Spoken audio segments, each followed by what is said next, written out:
Un equipo SWAT electrocutó a una mujer negra delante de su marido. Él dijo 5 palabras que los dejaron paralizados.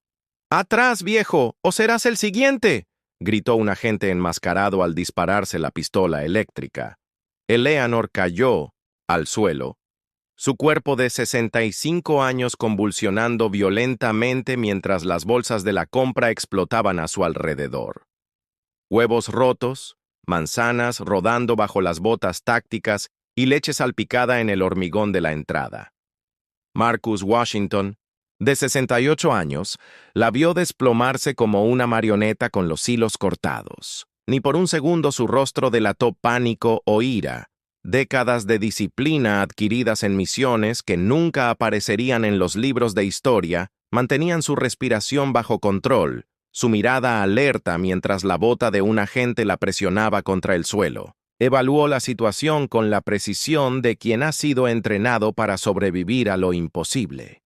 Minutos antes, el tranquilo barrio de Pine View había sido invadido por camionetas negras que frenaron bruscamente frente a la residencia de los Washington. Hombres con equipo táctico saltaron de los vehículos, armas en mano, gritando órdenes. ¡Policía! ¡Todos al suelo! Marcus estaba de pie bajo el coche de su vecino, cambiando el aceite, cuando vio las botas tácticas rodeándolo. Ella se levantó lentamente, con las manos visibles, manchadas de grasa. «Debe haber algún error», comenzó, pero el cañón de un rifle hizo un gesto, ordenándole silencio. Fue entonces cuando Eleanor llegó con la compra y aparcó en la entrada. La confusión se apoderó de su rostro al ver a los hombres armados que rodeaban a su marido. «Marcus, ¿qué pasa?». 3 agentes la apuntaron de inmediato con sus armas. «¡Suelten las bolsas! ¡Las manos donde podamos verlas!». Eleanor se quedó paralizada, con las bolsas de papel apretadas contra el pecho. «Por favor, solo…».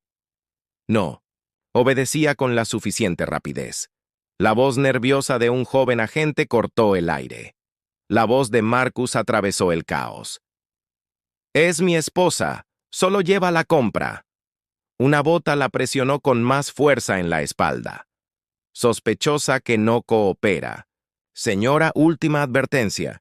Eleanor empezó a dejar las bolsas, pero sus manos artríticas no podían moverse con la suficiente rapidez. «Sospechosa que no coopera», repitió el joven oficial, dando un paso al frente y sacando su taser. Fue entonces cuando todo se desmoronó. El taser se disparó.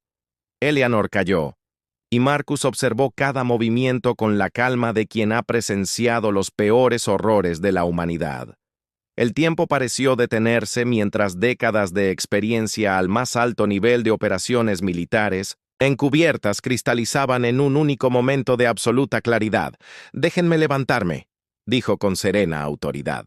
El comandante dudó, luego asintió.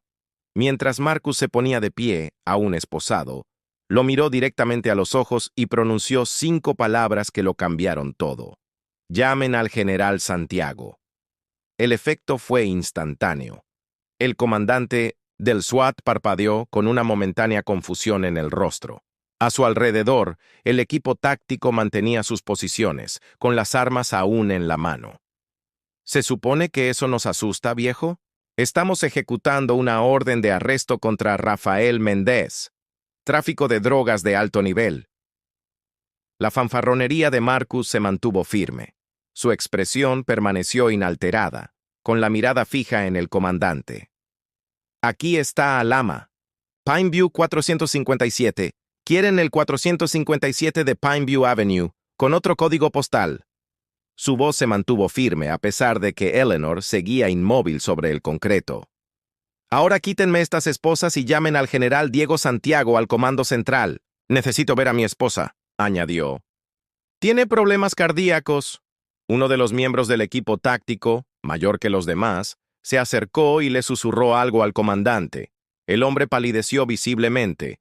Lo que nadie en ese momento podría haber imaginado es que, detrás de ese caballero negro aparentemente común y corriente con las manos manchadas de grasa de motor, se escondía una historia que se remontaba a operaciones militares de élite que salvaron miles de vidas. operaciones llevadas a cabo bajo el mando de un hombre cuya autoridad aún dejaba paralizados a los oficiales entrenados. Si alguna vez has presenciado una injusticia que te hizo hervir la sangre, sabrás que a veces el verdadero poder no reside en gritar más fuerte, sino en saber exactamente qué palabras pueden cambiarlo todo en un instante. Regístrate para descubrir cómo 5 simples palabras hicieron que todo un equipo SWAT depusiera las armas, y cómo un hombre subestimado por el color de su piel convirtió una tragedia inminente en una lección de respeto que esos oficiales jamás olvidarían. El comandante se quedó paralizado durante 2 segundos que parecieron eternos. «Verifique la dirección», ordenó finalmente a uno de sus hombres, sin apartar la vista de Marcus. «Señor, confirmo una discrepancia en la dirección. Este es el 457 de Alama Pine View. La orden es para el 457 de Pineview Avenue». El miedo empezó a extenderse entre los oficiales como agua que se filtra a través del hormigón. El nombre del general Santiago no era uno que se mencionara a la ligera. Aquellos que llevaban más tiempo sirviendo conocían su reputación. Un hombre cuyas órdenes habían dado forma a operaciones que nunca aparecerían en los informes oficiales, pero que habían salvado miles de vidas. «Córtenle las esposas», ordenó el comandante, con la voz notablemente menos segura. Marcus se arrodilló de inmediato junto a Eleanor y le tomó el pulso con dedos expertos. «Necesitamos un médico ahora». Su voz no subió de volumen, pero tenía una autoridad que hizo que el paramédico del equipo corriera hacia ella.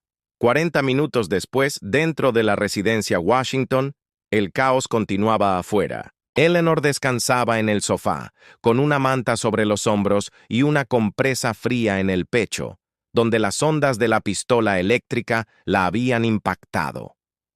Marcus estaba sentado a su lado, con una mano siempre tocando la suya. Sus ojos, revisando con frecuencia el movimiento fuera de la ventana. «Nunca me hablaste de un general Santiago», susurró Eleanor con la voz aún temblorosa. Marcus le ofreció una sonrisa cansada.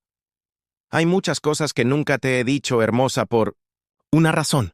Eleanor estudió a su esposo de 43 años. El hombre que construía rampas para usuarios de sillas de ruedas los sábados y enseñaba a jóvenes con problemas a arreglar motores los martes. El hombre cuyas manos callosas eran tan delicadas al tocarlas de ella. «¿Quién eres realmente?», preguntó. «Marcus Washington», respondió él. Antes de que pudiera responder, el sonido de un potente motor interrumpió la conversación. Un auto negro con placas militares se estacionó detrás de los vehículos policiales. El hombre que emergió vestía un traje impecable y se movía con la precisión de alguien acostumbrado a entornos mucho más hostiles que un barrio suburbano. Marcus se levantó, enderezando su postura. «Ya viene, general Diego Santiago», balbuceó el comandante mientras corría a interceptarlo. La mirada de Santiago recorrió la escena, evaluando cada detalle con la eficiencia de décadas de entrenamiento. Marcus lo recibió en la puerta. Los dos hombres se miraron en silencio por un momento que pareció contener décadas de historia compartida. Entonces, con precisa formalidad, el general levantó la mano en un saludo impecable. Marcus se la devolvió, su primer gesto militar en 16 años. «Me dijeron que estaba muerto», dijo finalmente Santiago. «Solo profesionalmente», respondió Marcus. La mirada de Santiago se desvió hacia Eleanor, sentada en el sofá, y su mandíbula se tensó visiblemente. Cuando se giró para encarar al equipo táctico, su voz transmitía tal autoridad que nadie se atrevió a moverse. «Este hombre», comenzó señalando a Marcus, «escribió los protocolos que acaban de violar». El silencio que siguió fue roto por la voz del oficial de mayor rango del equipo. «¿Washington?», susurró, palideciendo al reconocerlo. «M.W. Washington, el autor del manual de enfrentamiento civil que estudiamos en el entrenamiento avanzado». Marcus asintió una vez, reconociendo sin orgullo, mientras el comandante intentaba explicar el error en la dirección. Eleanor observaba a su esposo con nuevos ojos. En 22 años de matrimonio, había conocido al hombre que se despertaba con pesadillas inexplicables, que se negaba a sentarse de espaldas a la puerta en los restaurantes, que creó un jardín comunitario en 1900 en el terreno abandonado del vecindario. Pero nunca había imaginado que su mecánico jubilado había sido el arquitecto de protocolos que entrenaban a las fuerzas especiales para interactuar con civiles. Protocolos que hacían que los oficiales repensaran cómo usaban la fuerza. Santiago se dirigió al comandante. ¿Dónde está? El joven oficial fue traído al frente, visiblemente temblando, con su equipo ya sin protestar. Se quitó el chaleco táctico, la pistola y la placa, colocándolos en el capó del vehículo más cercano. Está retirado. Preséntese con su capitán para una reasignación administrativa. Nadie dijo nada mientras el oficial se dirigía a un vehículo y se sentaba dentro, cabizbajo, consciente de que su carrera acababa de estallar. Santiago se giró hacia Marcus, sacando un sobresellado de su chaqueta. Esto contiene dos cosas: una disculpa formal del departamento y la reactivación de sus credenciales. Lo necesitamos de vuelta. Marcus miró el sobre, pero no hizo ademán de recogerlo. El mundo nunca cambia, Diego, respondió en voz baja. Solo los uniformes y las armas. Miró a Eleanor. Mi servicio ahora es para ella y para quienes necesitan reparaciones de autos, no soluciones tácticas. La semana siguiente, mientras Eleanor se recuperaba en casa, Marcus realizó una discreta visita a la jefatura de policía. La recepcionista intentó dirigirlo al departamento de demandas civiles, pero él simplemente le entregó una tarjeta con el nombre del general Santiago y fue escoltado de inmediato a la oficina del jefe de policía. Lo que nadie sabía era que mientras los medios locales informaban sobre la implementación del nuevo protocolo de 5 palabras para la capacitación policial, que enfatizaba la desescalada y la identificación adecuada, Marcus recopilaba, en silencio, evidencias de todos los incidentes similares de los últimos 5 años. Cada caso de fuerza excesiva, cada allanamiento en el domicilio equivocado, cada perfil racial disfrazado de sospecha razonable, porque Marcus Washington no solo buscaba justicia para ella, estaba preparando una reforma completa del sistema que lo había permitido. El agente que aplicó la pistola eléctrica a Eleanor solo sería el primero en perder su placa. El resto llegaría con el tiempo, meticulosamente documentado y presentado irrefutablemente con la precisión quirúrgica que había convertido a Marcus en una leyenda en las operaciones más peligrosas del mundo. A veces, explicó Marcus al estudiante, de derecho que lo ayudaba a reunir los archivos, el sistema necesita una reparación integral como un motor con fallas sistémicas. No basta con reemplazar una pieza rota. Lo que el departamento de policía no podía imaginar era que ese anciano negro al que electrocutaron en la entrada de su casa estaba construyendo poco a poco un caso que cambiaría para siempre la formación policial en la ciudad. Un caso basado en sus propios protocolos, que juraron seguir, pero que convenientemente ignoraron al tratarse de un barrio donde la mayoría de los residentes no eran blancos. 3 semanas después del incidente, el jefe de policía Michael Brennan se sentó incómodo frente a las cámaras de televisión, con el sudor goteando por su rostro mientras los flashes de los fotógrafos disparaban incesantemente. El Departamento de Policía anuncia hoy la implementación inmediata del protocolo de 5 palabras, dijo. Un programa de capacitación obligatorio centrado en la desescalada, la identificación adecuada y el respeto por la dignidad de los civiles durante todas las interacciones. Lo que el jefe Brennan no mencionó fue la reunión que había tenido lugar la noche anterior en su oficina, donde Marcus Washington colocó tranquilamente una carpeta de documentos sobre su escritorio. ¿Qué es eso?, preguntó Brennan, irritado por la intrusión no programada. Evidencia, respondió Marcus simplemente. 57 incidentes de fuerza excesiva en vecindarios predominantemente negros y latinos en los últimos 3 años, 15 allanamientos, en las direcciones equivocadas, 23 casos documentados de perfilación racial, 8 civiles muertos, ningún oficial responsabilizado. El rostro del jefe palideció mientras hojeaba los documentos meticulosamente organizados. Cada caso acompañado de declaraciones, fotos y, lo más inquietante, extractos del manual de participación civil escrito por el propio Marcus, con cada infracción resaltada en rojo. «Esto no puede salir a la luz», balbuceó Brennan. «Ya está saliendo», le informó Marcus con una calma letal. «Mañana por la mañana 3 periodistas recibirán copias. También la Fiscalía General y la División de Derechos Civiles del FBI». Fue entonces cuando Brennan notó el pequeño dispositivo sobre la mesa. Una grabadora que grababa todo en tiempo real. Guardó silencio. En la comodidad de su sala, Eleanor veía la conferencia de prensa por televisión.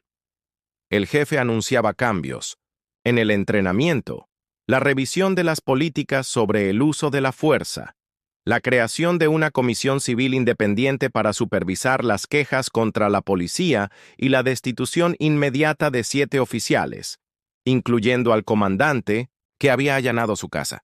«¿Es suficiente?», preguntó Eleanor en voz baja. Marcus observó cómo un reportero le preguntaba al jefe si estos cambios estaban relacionados con el incidente de Washington que se había viralizado en las redes. La expresión incómoda de Brennan lo decía todo. «No se trata de ser suficiente», respondió Marcus. «Se trata de sistemas, no de individuos. El verdadero cambio lleva tiempo». Al día siguiente sonó el teléfono. El estudiante de Derecho que había ayudado a Marcus estaba eufórico. «Señor Washington, el juez Freeman ha aceptado nuestra demanda colectiva. Vamos a representar a todas las familias afectadas por la mala conducta policial en los últimos 5 años». Marcus sonrió. La segunda fase de su plan estaba en marcha. Mientras el Departamento de Policía se centraba en cambios en las políticas públicas, el verdadero trabajo comenzaba en los tribunales, justicia para cada familia que había sufrido como la suya. La semana siguiente, la joven agente que había disparado a Eleanor con la pistola eléctrica fue la primera en ser llamada a declarar, temblando en la silla de testigos. Se enfrentó no solo al fiscal, sino al propio Marcus Washington, sentado tranquilamente en la primera fila. «Agente Ramírez», preguntó el abogado, «¿por qué activó su pistola eléctrica contra una mujer de 65 años que llevaba bolsas de compras?» Yo pensé que representaba una amenaza», balbuceó Ramírez. «Una amenaza», repitió el abogado, mostrando el video de una cámara corporal. La grabación mostraba claramente a Eleanor confundida y asustada, bajando lentamente las bolsas. De repente, otra voz resonó en el audio, la propia voz de Ramírez. «Es una anciana negra en un barrio de drogas, probablemente cómplice. Si se resiste, neutralícenla». El rostro del oficial palideció. «Nunca dije eso», protestó débilmente. El abogado sonrió. «No lo dijiste en cámara, pero lo escuché de la radio del auto camino a la operación. Una radio que el señor Washington sabía que graba automáticamente todas las comunicaciones». En el banquillo, el excomandante miró a Marcus con una mezcla de ira e incredulidad. ¿Cómo pudieron ser tan arrogantes? ¿Subestimar tanto a ese hombre? La respuesta era simple. Solo vieron a un anciano negro en un barrio de clase media. No vieron al estratega militar que había pasado décadas anticipando amenazas, evaluando riesgos y explotando las debilidades de los sistemas. Al final de esa semana, el Departamento de Policía ofreció un acuerdo multimillonario a todas las familias afectadas, no por generosidad, sino por temor a lo que Marcus Washington pudiera revelar si el caso continuaba. Al salir de la sala, un periodista corrió tras Marcus. «Señor Washington, ¿qué se siente al saber que ha cambiado por completo las políticas de una de las fuerzas policiales más grandes del país?», preguntó Marcus, mirando a la cámara con rostro sereno pero decidido. «Yo no cambié nada. Solo expuse la verdad que ya existía, esperando ser vista. El verdadero cambio ocurre cuando los sistemas se ven obligados a afrontar sus propios defectos.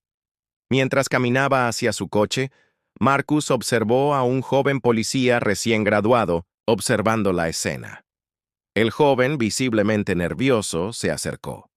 «Señor Washington», comenzó vacilante. «Soy nuevo en la policía. Estamos estudiando este caso en la academia como ejemplo de lo que no se debe hacer. Solo quería darle las gracias». Marcus observó al joven agente un momento. «¿Por qué?», preguntó. «Porque lo que le pasó a ella podría haber sido mi madre y ahora nos entrenan de forma diferente por eso. Lo que nadie en esa sala podría haber predicho era que la verdadera revolución no residía solo en la reescritura de políticas o en la destitución de agentes, sino en algo mucho más profundo y duradero». Mientras los cadetes de la Academia de Policía estudiaban el caso de Washington como parte fundamental de su entrenamiento, algo estaba cambiando en la forma en que los futuros oficiales veían su misión y la comunidad que juraban proteger. La semilla de la transformación había sido plantada no en la ira de un hombre agraviado, sino en la precisión quirúrgica de alguien que entendía que la verdadera justicia no es venganza, es reconstrucción. Habían pasado 6 meses desde el testimonio del exoficial Ramírez. La primavera había llegado a Pine View y con ella las flores al jardín de los Washington. Eleanor, recuperada físicamente, pero aún con cicatrices invisibles del trauma, cultivaba sus rosas mientras observaba el inusual movimiento en la calle. ¿Otro?, preguntó Marcus, saliendo del garaje con una taza de café. Eleanor sonrió, señalando un coche discretamente aparcado al otro lado de la calle. «Justo hoy», dijo, «los cadetes de la academia siguen haciendo la peregrinación». Desde que el caso Washington se convirtió en estudio obligatorio, los jóvenes oficiales suelen pasar por allí, algunos solo para ver la casa donde comenzó la historia, otros con la valentía de pedir consejo al hombre que convirtió una tragedia personal en un cambio institucional. Esa mañana, el teléfono sonó temprano. La voz del general Santiago sonaba diferente.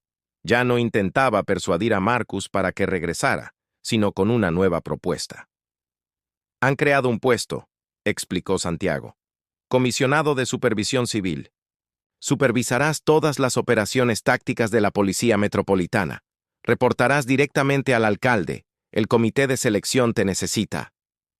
Marcus observó a Eleanor en su jardín, viendo cómo sus movimientos aún revelaban cautela al ver los vehículos policiales. «¿Quién más está en el comité?», preguntó. «El jefe, Brennan», respondió Santiago con una nota de diversión. No tuvo otra opción en la corte. La demanda colectiva contra el Departamento de Policía terminó con un acuerdo histórico. 75 millones en compensación para las familias afectadas, una revisión completa de los protocolos de capacitación y la creación de una comisión civil permanente con la facultad de despedir a los oficiales que violen los derechos civiles. El excomandante del SWAT, que ahora trabajaba como guardia de seguridad en un supermercado al otro lado de la ciudad, veía las noticias con amargura. Su nombre se había convertido en sinónimo de negligencia policial. En seminarios de capacitación, por todo el país, su reputación lo precedía. Su esposa lo había abandonado, llevándose a los niños a otro estado tras el escándalo. Su pensión se redujo a casi nada. «Lo sorprendente», comentó un abogado en televisión, «es que el señor Washington podría haber demandado por algo mucho más personal. En cambio, insistió en que se incluyera a todas las víctimas. Esa es una justicia excepcional». El día de la votación para el nuevo puesto, Marcus se sentó en la última fila del auditorio municipal. El alcalde anunció la decisión unánime del comité. Marcus Washington sería el primer comisionado de policía con supervisión civil en la historia de la ciudad. Al subir al escenario para aceptar, su mirada se cruzó con la de Eleanor en la segunda fila. «Acepté este puesto por una simple razón», comenzó Marcus. No basta con arreglar una puerta rota, tenemos que asegurarnos de que nadie más entre. Desde el público, el estudiante de Derecho que lo había ayudado a recopilar pruebas observaba con admiración. Junto a él, 3 familias cuyos seres queridos habían sido maltratados por la policía observaban con renovada esperanza. A menudo me preguntan qué siento por los agentes implicados en mi caso, continuó Marcus. La verdad es que nunca se trató de venganza. Nunca se trató de destruir carreras ni vidas. Se trató de convertir sistemas defectuosos en instrumentos de verdadera protección, no de opresión. 2 años después, un extenso informe en la Gaceta Nacional destacó los resultados. Los incidentes de fuerza excesiva se redujeron en un 186%. Las invasiones ilegales de hogares se redujeron a 0 en los últimos 18 meses, y la satisfacción de la comunidad con la policía aumentó en un 72%.